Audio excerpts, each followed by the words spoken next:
Este audiolivro contém ilustrações do livro original que complementam e enriquecem o texto original, oferecendo uma experiência visualmente enriquecida e envolvente.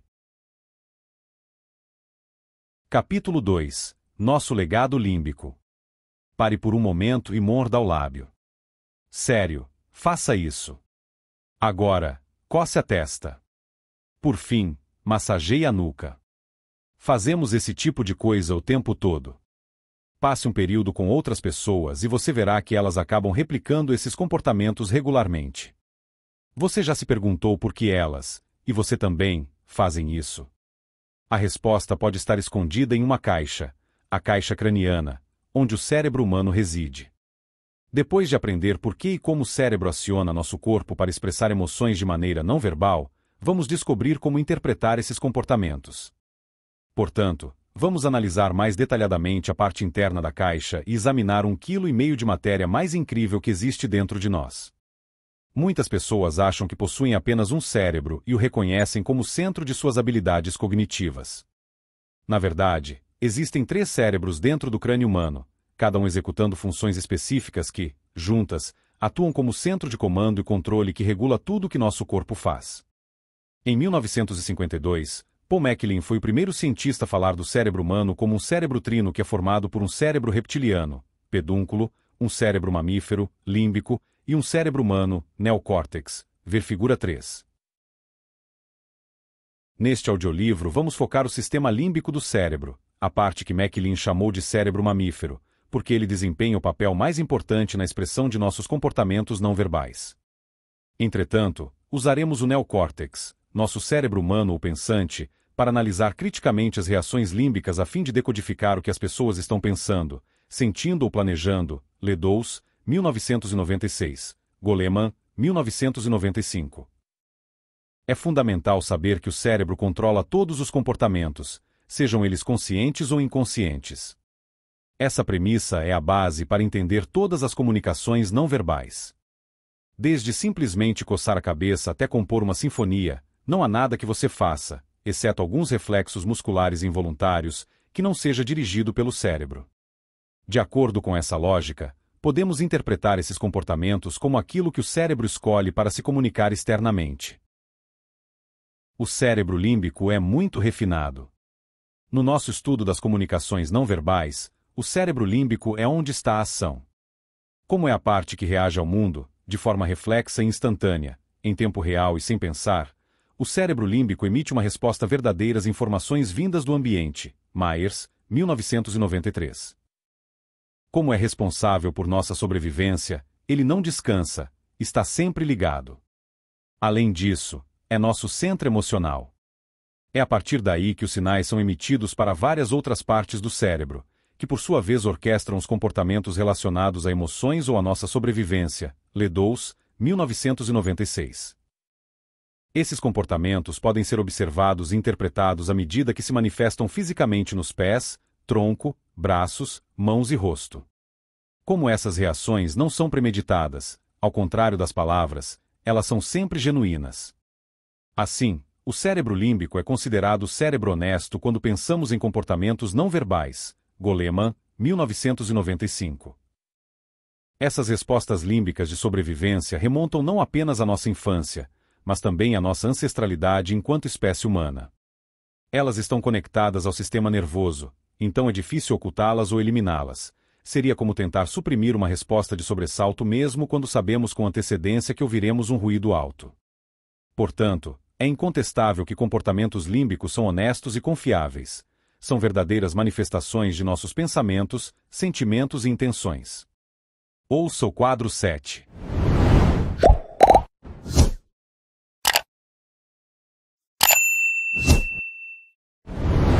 Quadro 7. Interceptando um homem-bomba. Como a parte límbica do cérebro não pode ser regulada cognitivamente, deve-se dar maior importância aos comportamentos resultantes de sua atividade quando for o caso de interpretar comunicações não verbais.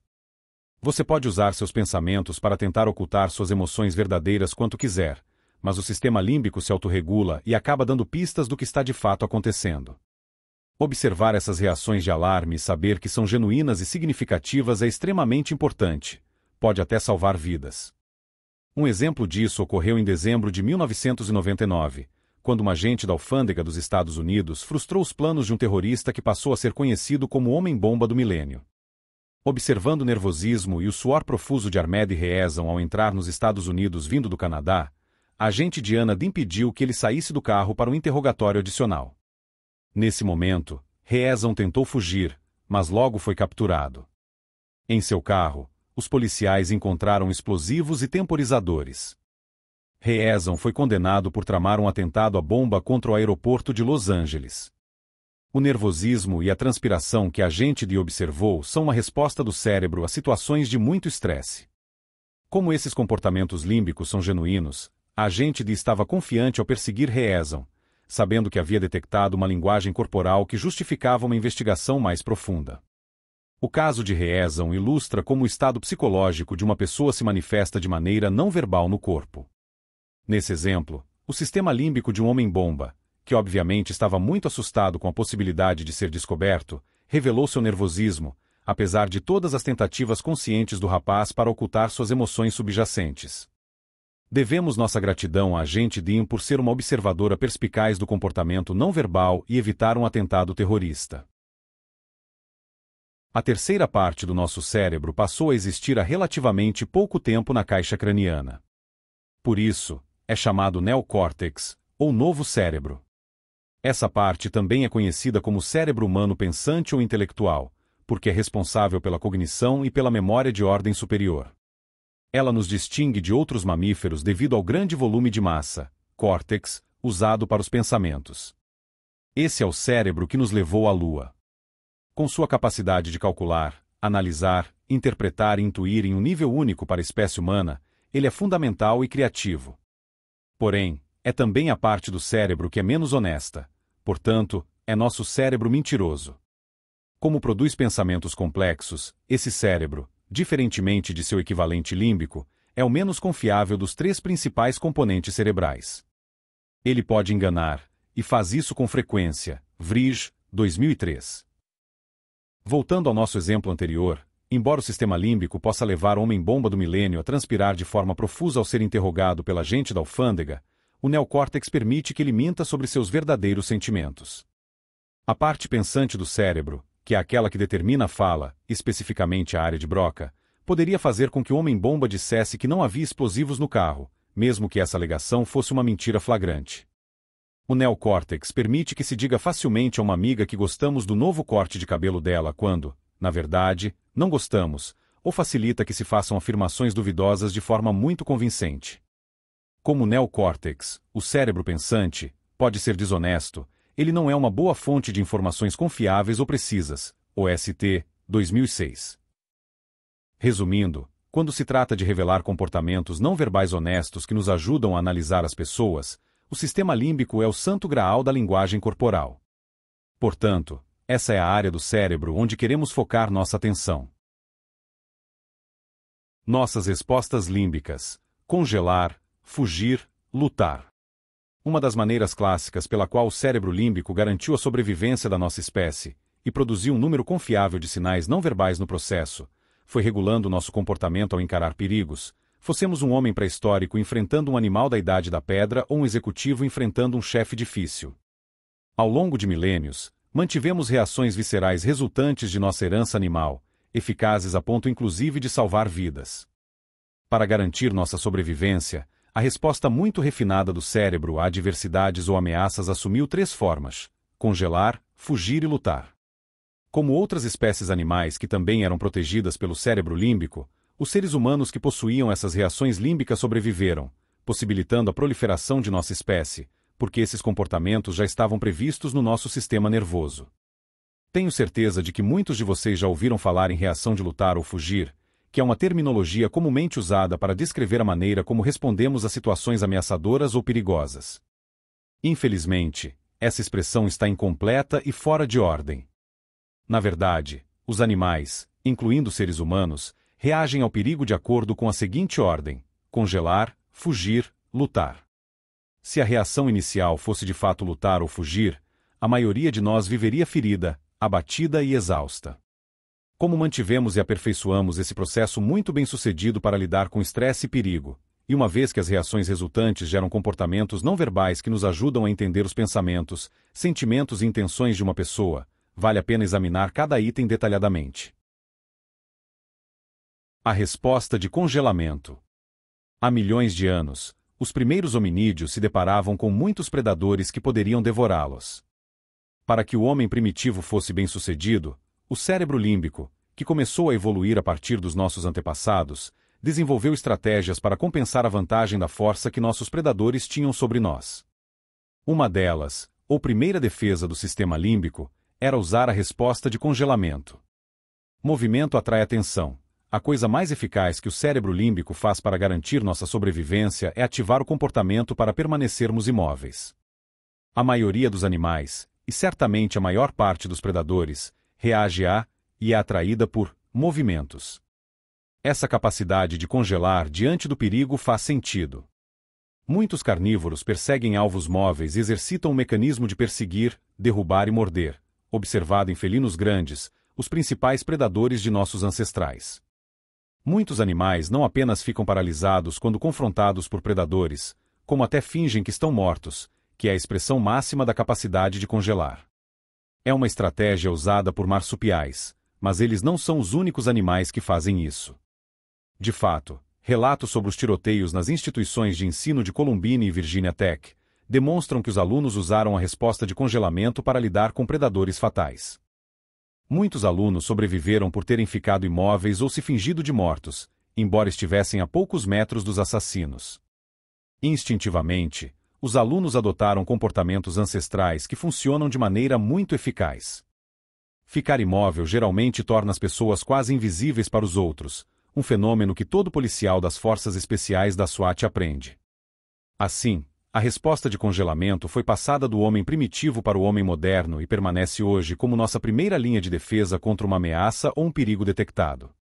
Como exemplo, é possível ver essa reação límbica ancestral nos teatros de Las Vegas, onde grandes felinos são parte de um dos espetáculos.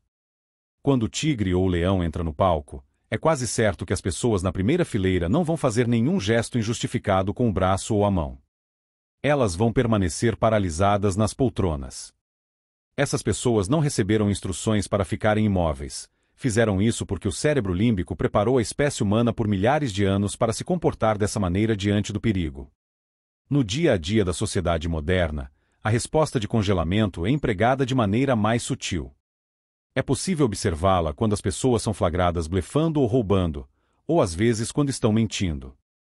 Quando se sentem ameaçadas ou expostas, elas reagem exatamente como nossos ancestrais milhares de anos atrás. Congelam. Não apenas nós, como seres humanos, aprendemos a congelar diante do perigo real ou presumido como aqueles ao nosso redor, aprenderam a copiar nosso comportamento e também congelar, mesmo sem ver a ameaça. Esse mimetismo ou isopraxismo, mesmo movimento, evoluiu porque era crucial para a sobrevivência do grupo, bem como para a harmonia social da espécie humana. Ouça o quadro 8.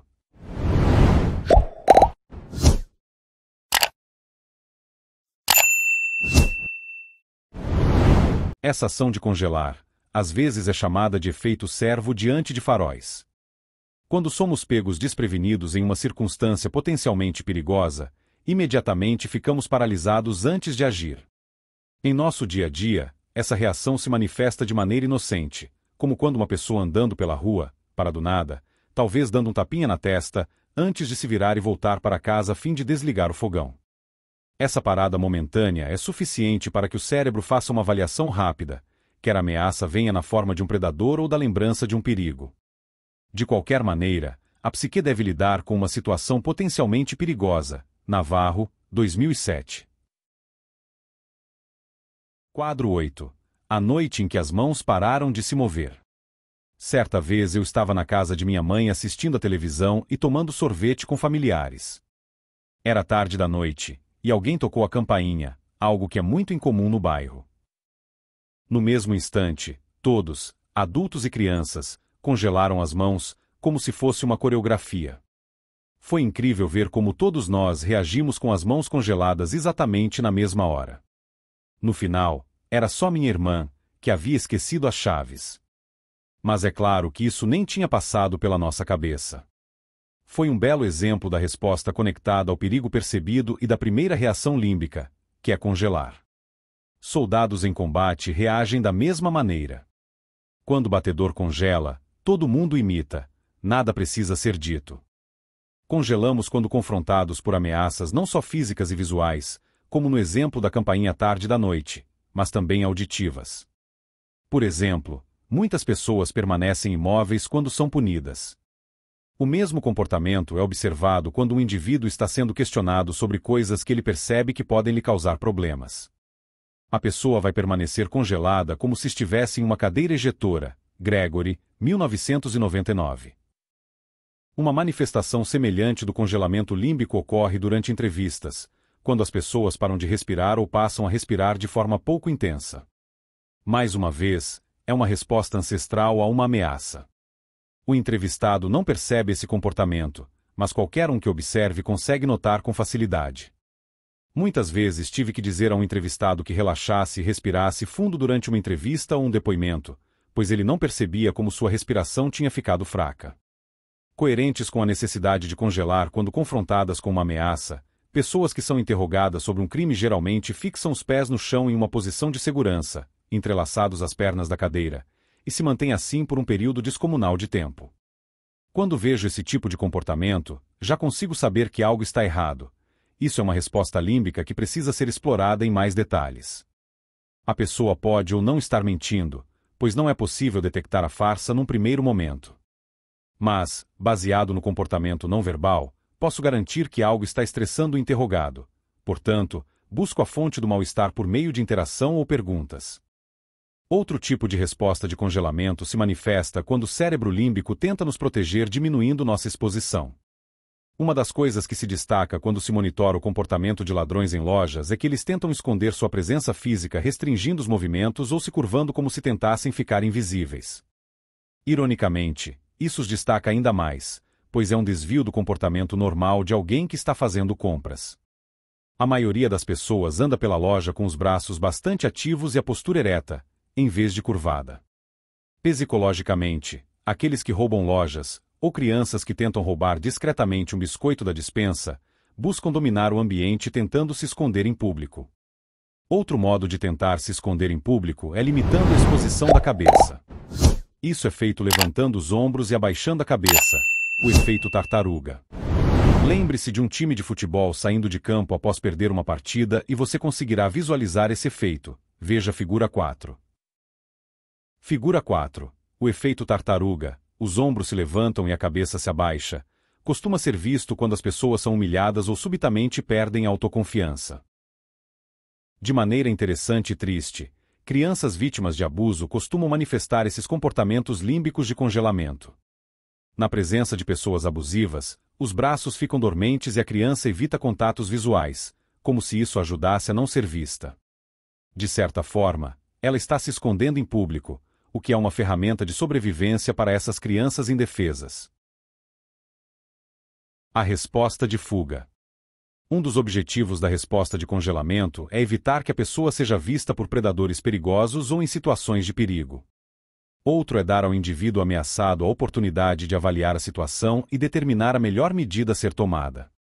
Quando a resposta de congelamento não é suficiente para eliminar o perigo ou não é o melhor curso de ação, por exemplo, quando a ameaça está muito próxima, a segunda resposta límbica é fugir usando a resposta de fuga. Obviamente, o propósito dessa escolha é escapar da ameaça ou, no mínimo, distanciar-se do perigo. Correr também é útil, e, como mecanismo de sobrevivência, o cérebro induziu nosso corpo a adotar essa tática criteriosamente por milênios a fim de escapar do perigo. Mas no mundo moderno, onde vivemos principalmente em cidades e não na natureza, é difícil fugir das ameaças. Portanto, adaptamos a resposta de fuga para atender nossas necessidades atuais. Os comportamentos não são tão óbvios, mas servem ao mesmo propósito: bloquear a presença física de indivíduos ou coisas indesejáveis, ou nos distanciar dela. Se pensar nas interações sociais que você teve ao longo da vida, é provável que se lembre de algumas vezes em que foi evasivo para se distanciar da atenção indesejada de outras pessoas. Assim como uma criança se afasta de alimentos indesejáveis na mesa de jantar, um indivíduo pode se afastar de alguém de quem não gosta ou para evitar conversas que o incomodam. Entre os comportamentos de bloqueio estão fechar ou esfregar os olhos, ou colocar as mãos na frente do rosto. A pessoa também pode se distanciar de alguém inclinando-se na direção contrária da pessoa indesejada, colocando objetos, uma bolsa, por exemplo, no colo ou virando os pés em direção à saída mais próxima. Todos esses comportamentos são controlados pelo cérebro límbico e indicam que alguém deseja se distanciar de uma ou mais pessoas indesejáveis ou de qualquer ameaça no ambiente. Mais uma vez, adotamos esses comportamentos porque, por milhares de anos, os humanos se afastaram de coisas de que não gostavam ou que poderiam prejudicá-los. Portanto, até hoje saímos rápido de uma festa desagradável, terminamos relacionamentos ruins ou nos afastamos daqueles que consideramos indesejáveis ou mesmo daqueles dos quais discordamos fortemente. Veja a figura 5. Figura 5. As pessoas se afastam inconscientemente quando discordam uma da outra ou se sentem desconfortáveis. Assim como uma pessoa pode se afastar do seu par romântico, um indivíduo pode desviar os olhos ou o próprio corpo de seu interlocutor no meio de uma negociação se ouvir uma oferta pouco atraente, ou caso se sinta ameaçado à medida que a conversa continua. Também pode haver comportamentos de bloqueio. O interlocutor pode fechar ou esfregar os olhos ou cobrir o rosto com as mãos. Ver figura 6. Ele pode se afastar da mesa ou da outra pessoa ou também virar os pés para o outro lado, às vezes na direção da saída mais próxima. Esses comportamentos não são dissimulados e sinalizam que a pessoa está se sentindo desconfortável. Essas formas arcaicas da resposta de fuga são comportamentos não verbais de distanciamento que indicam que o interlocutor está descontente com o que ocorre no momento. Figura 6. O bloqueio ocular é uma demonstração muito poderosa de consternação, descrença ou desacordo. A resposta de luta. A resposta de luta é a tática final do cérebro límbico para a sobrevivência, e nesse caso é executada por meio de agressão. Quando permanecer imóvel, congelamento, e se distanciar ou escapar, fuga, não são suficientes para que uma pessoa evite ser detectada, a única alternativa que resta lutar. Ao longo da evolução de nossa espécie, nós, juntamente com outros mamíferos, desenvolvemos a estratégia de transformar o medo em raiva a fim de combater os agressores. Panksepp, 1998. No mundo moderno, no entanto, agir de acordo com nossa raiva pode não ser praticável ou mesmo legal.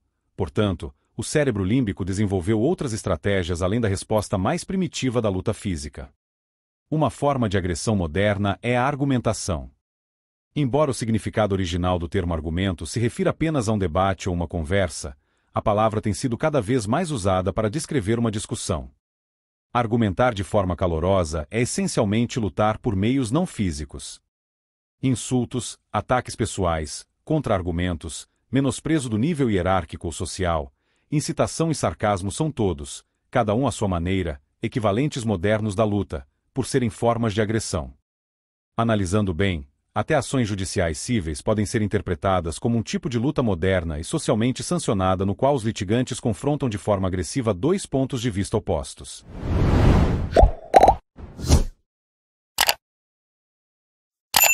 Ainda que hoje os seres humanos se envolvam em discussões físicas menos do que em outros períodos da história, lutar ainda é parte do nosso arsenal límbico. Algumas pessoas são mais propensas à violência do que outras, mas nossa resposta límbica se manifesta de várias maneiras além de socos, chutes e mordidas. Você pode ser muito agressivo sem contato físico, usando, por exemplo, apenas sua postura, seu olhar, estufando o peito ou violando o espaço pessoal de outras pessoas. Ameaças ao nosso espaço pessoal provocam uma resposta límbica em um nível individual. Curiosamente, essas violações territoriais também podem criar respostas límbicas em nível coletivo. Quando um país invade o espaço de outro, isso costuma resultar em sanções econômicas, rompimento de relações diplomáticas e até guerras. Claro que é fácil reconhecer quando alguém usa a resposta de luta para cometer um ataque físico. O que quero mostrar aqui são os comportamentos mais sutis e não tão óbvios associados à resposta de luta.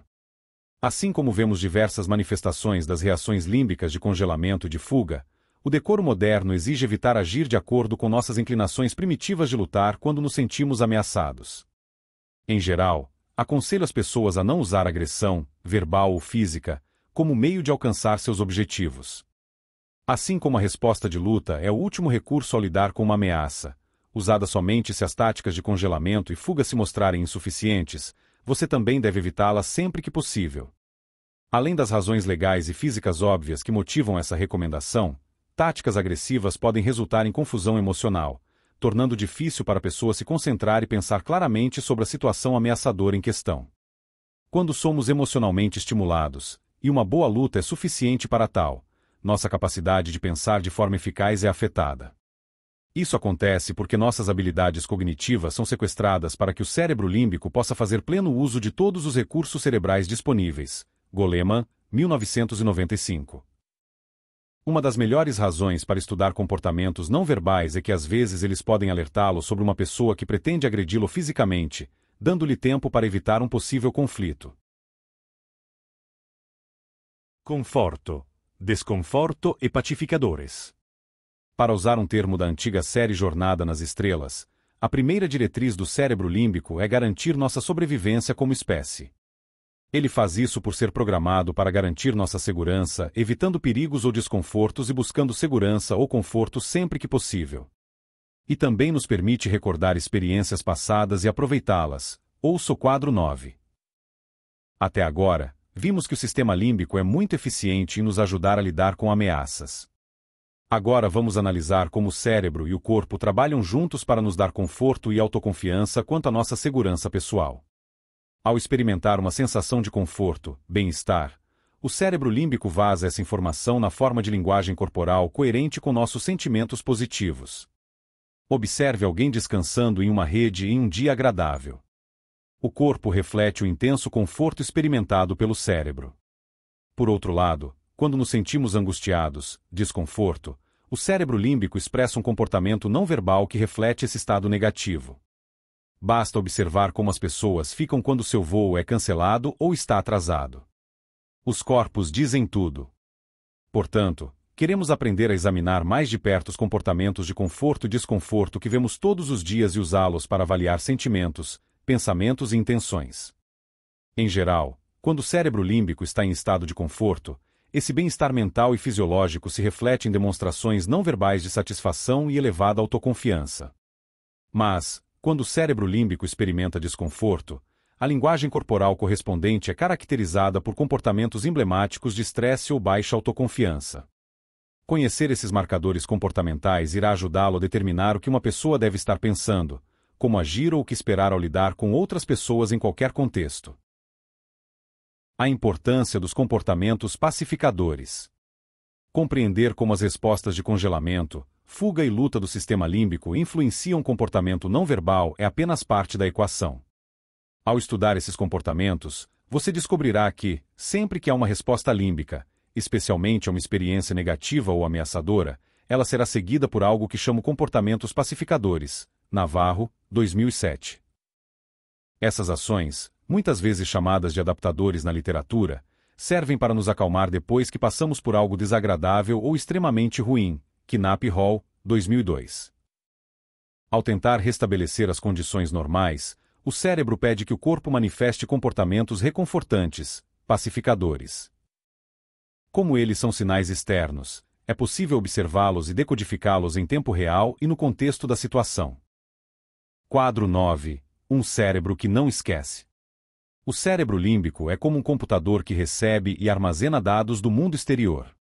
Ele compila e mantém um registro de eventos e experiências negativos, um dedo queimado num fogão quente, um ataque pessoal ou de um predador animal, ou até comentários ofensivos, bem como de encontros agradáveis.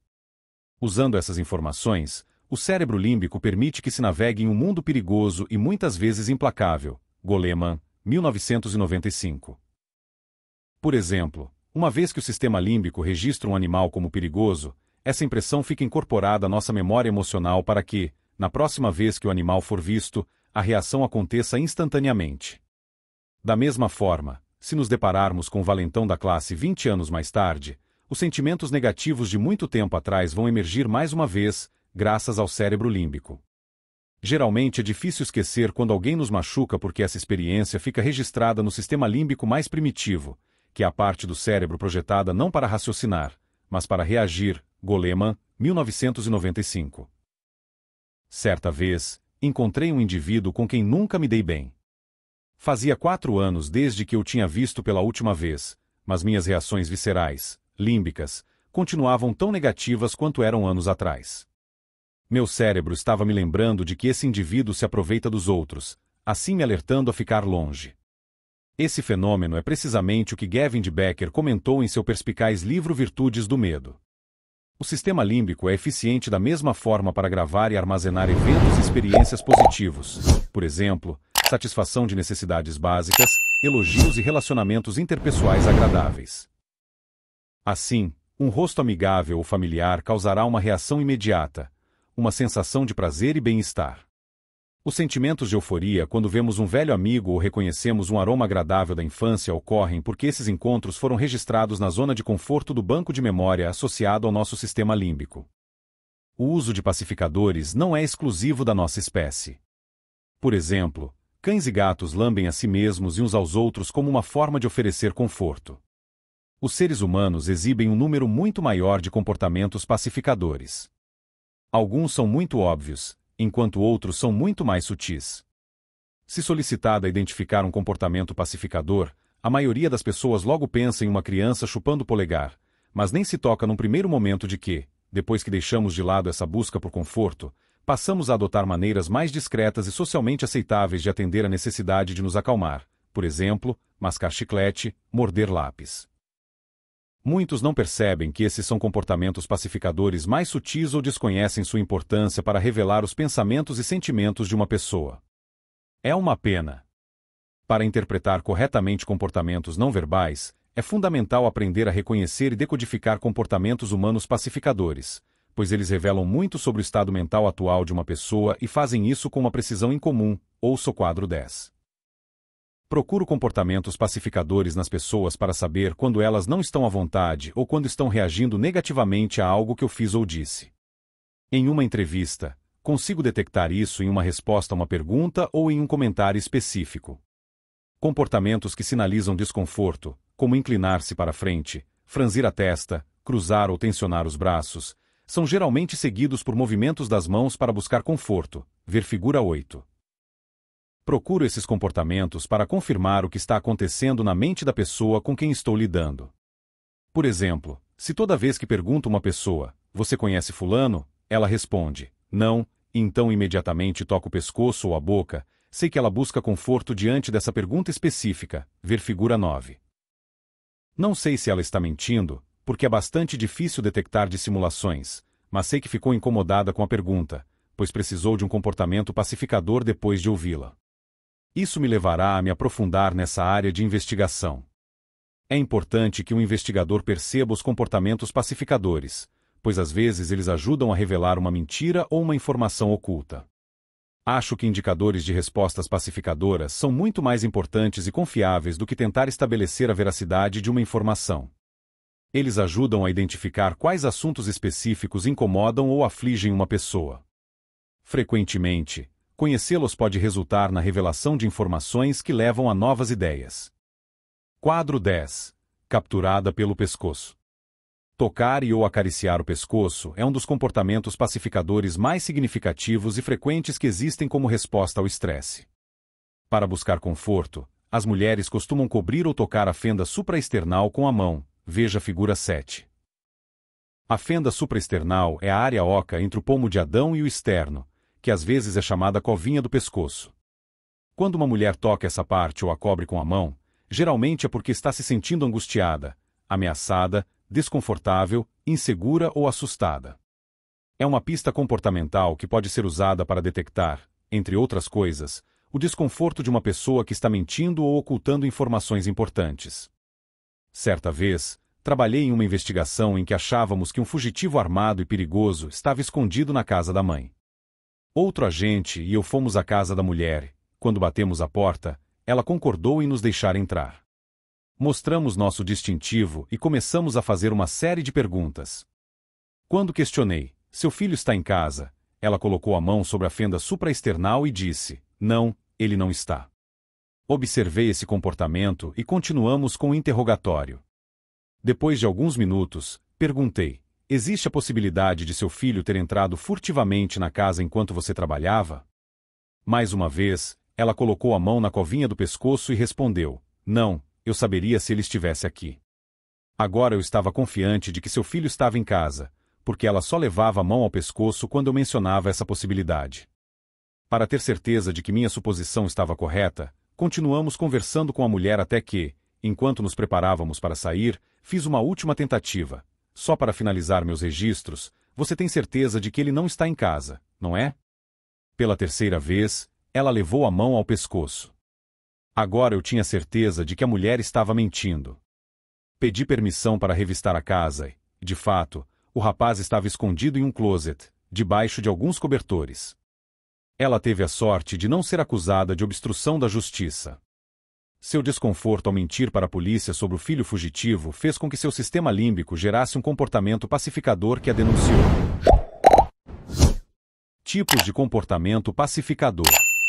Há muitos comportamentos pacificadores. Quando estamos estressados, podemos fazer uma massagem suave para aliviar o pescoço, acariciar o rosto ou mexer no cabelo. Isso é feito automaticamente. Nosso cérebro envia mensagem: por favor, me acalme agora, e nossas mãos respondem na hora, fazendo algo que nos ajudará a nos sentir à vontade de novo.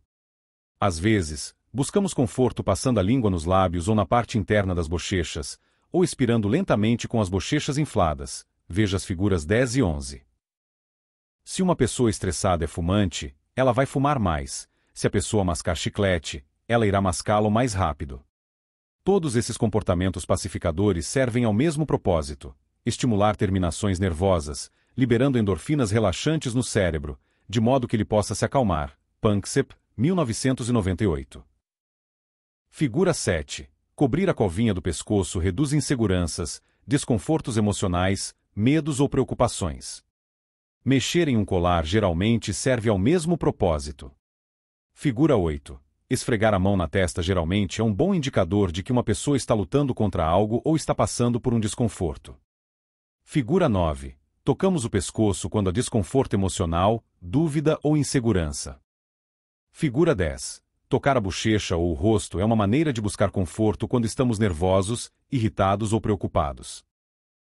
Figura 11. Expirar com as bochechas infladas é uma maneira comum de liberar estresse e buscar conforto. Observe que as pessoas costumam fazer isso após um infortúnio.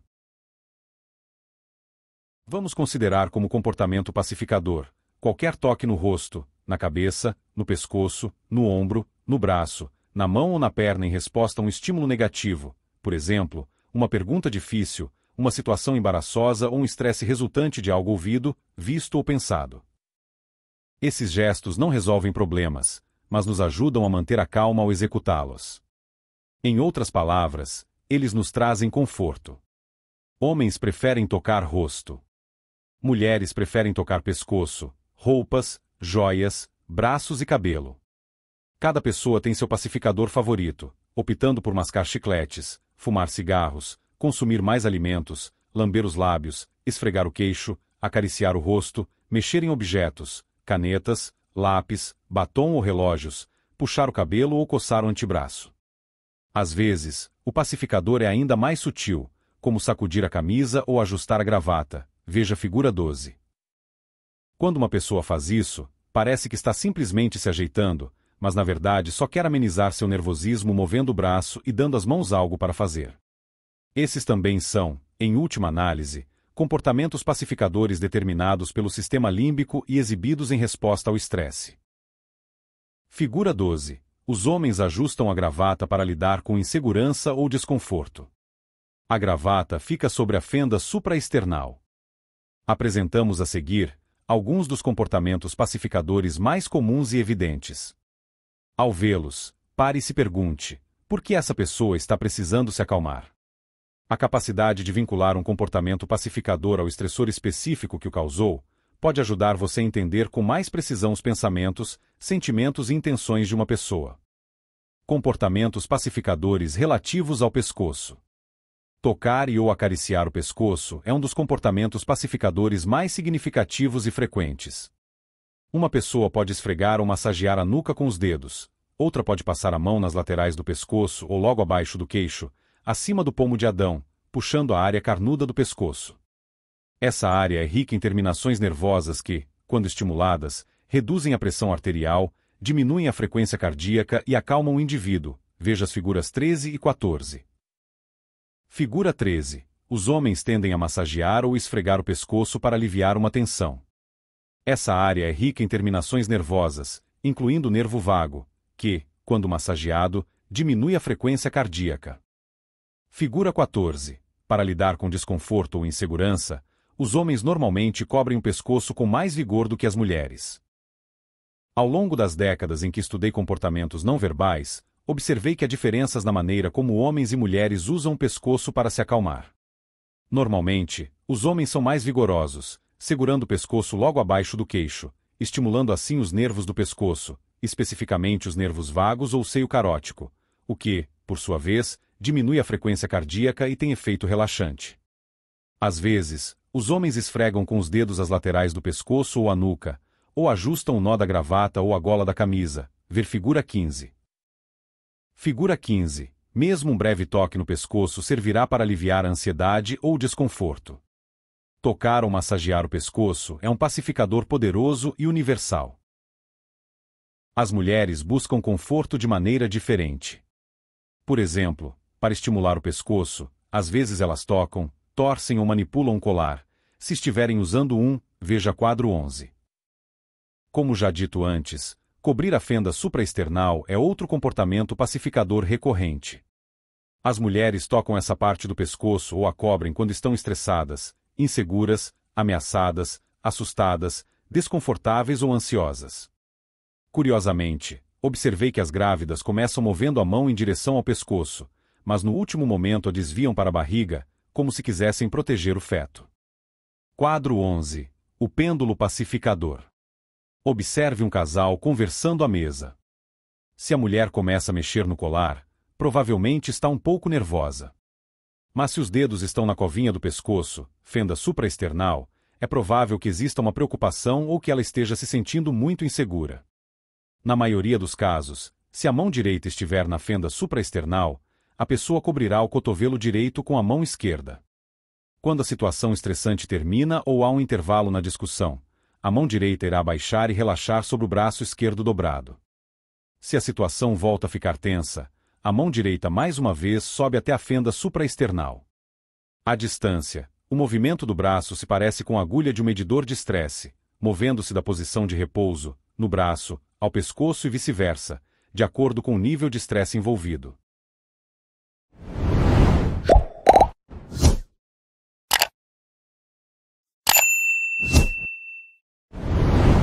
Comportamentos pacificadores relativos ao rosto. Tocar ou esfregar o rosto é uma resposta pacificadora frequente que alivia o estresse. Movimentos como coçar a testa, tocar nos lábios, esfregar um no outro ou lambê-los, puxar ou massagear o lóbulo da orelha com o polegar e o indicador, passar a mão no rosto ou na barba, e mexer no cabelo podem ajudar a acalmar um indivíduo em uma situação estressante. Como mencionado antes, algumas pessoas aliviam o estresse expirando lentamente com as bochechas infladas. O suprimento abundante de terminações nervosas no rosto faz com que essa área seja ideal para ser usada pelo cérebro límbico para buscar conforto. Ler. Comportamentos pacificadores relativos a sons. Assobiar pode ser um comportamento pacificador. Algumas pessoas assobiam para se acalmar quando caminham em uma área estranha da cidade ou por uma rua escura e deserta. Outras até falam consigo mesmas para buscar alívio durante períodos de estresse. Tenho um amigo, e com certeza todos temos um assim, que fala centenas de frases por minuto quando está nervoso ou chateado.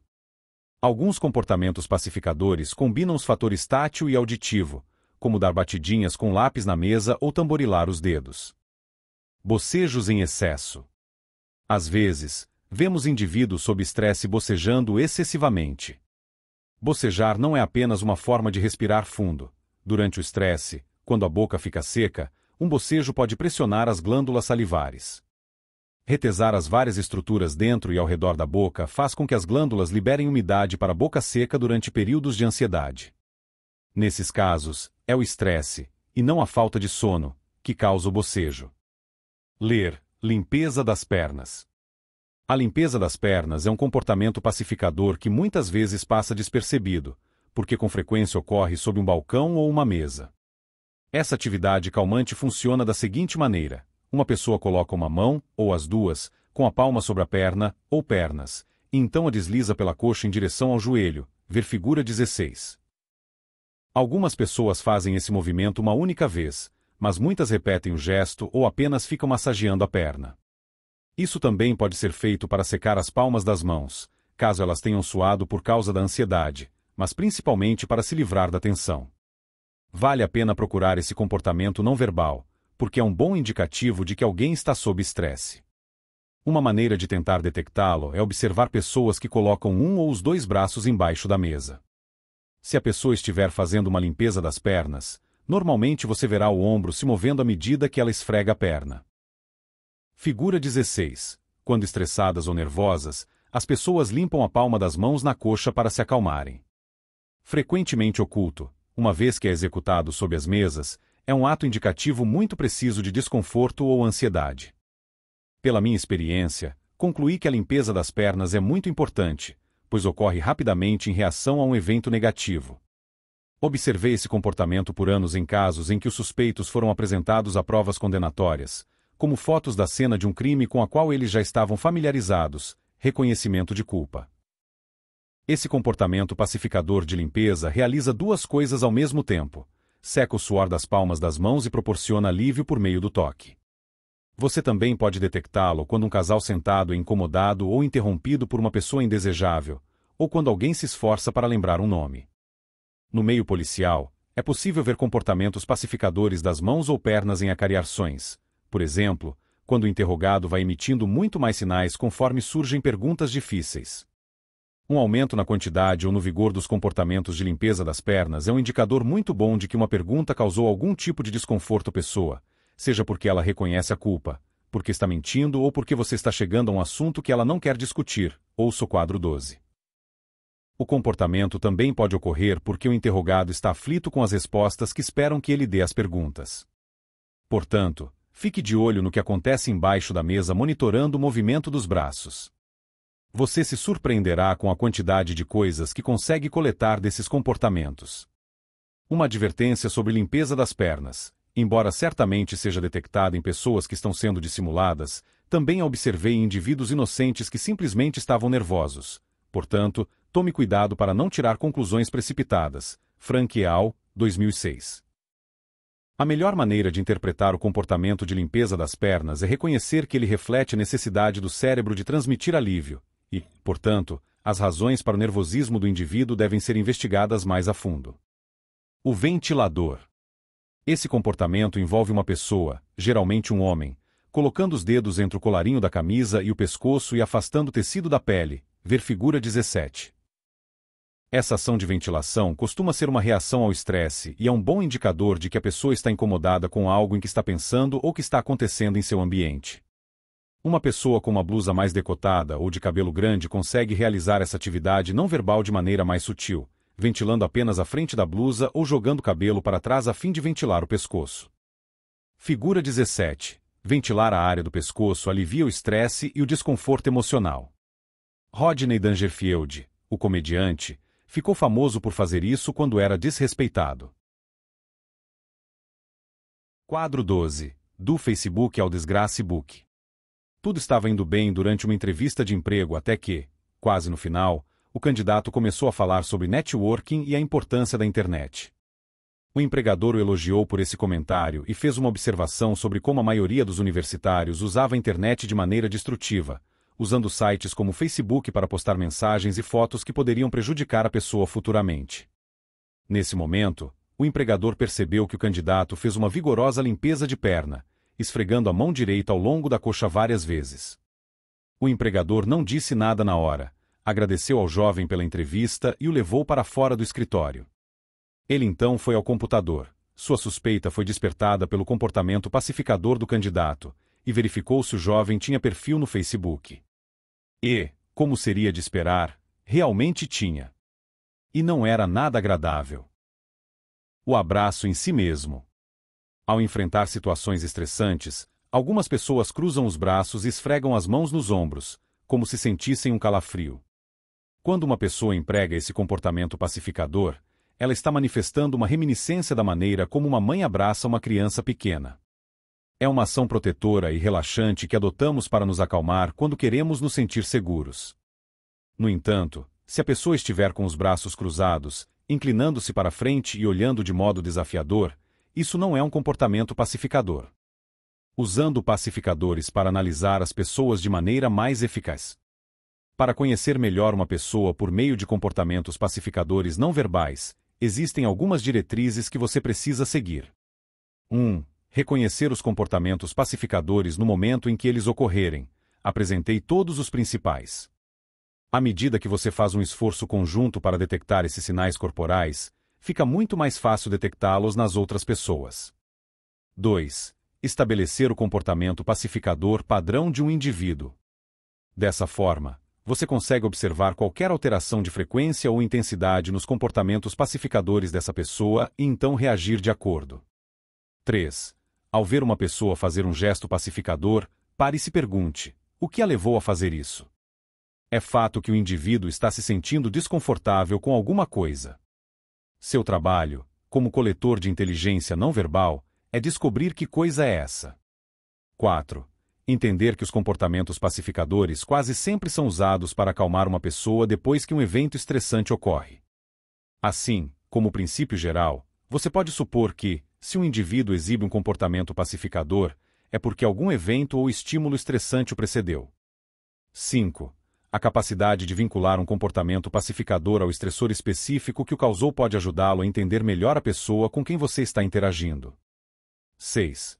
Em certos casos, você pode até dizer ou fazer algo para ver se isso causa estresse em um indivíduo, o que provoca maior incidência de comportamentos pacificadores, para entender melhor seus pensamentos e intenções. 7. Observe qual parte do corpo a pessoa usa para executar um comportamento pacificador. Isso é significativo, porque quanto maior o estresse, mais ela vai estimular o rosto ou o pescoço. 8. Lembre-se, quanto maior o estresse ou o desconforto, maior a probabilidade de ocorrerem comportamentos pacificadores. Comportamentos pacificadores são uma ótima maneira de avaliar o conforto e o desconforto. De certo modo, são agentes de suporte de nossas reações límbicas. E ainda revelam muito sobre nosso estado emocional e sobre como estamos de fato nos sentindo. Uma última nota sobre nosso legado límbico. Agora você tem informações que a maioria das pessoas desconhece. Está ciente de que temos um mecanismo de sobrevivência muito eficiente: congelar, fugir, lutar, e um sistema pacificador para lidar com o estresse. Temos a sorte de possuir esses mecanismos, não apenas para nossa sobrevivência e nosso sucesso, mas também para avaliar os sentimentos e pensamentos de outras pessoas.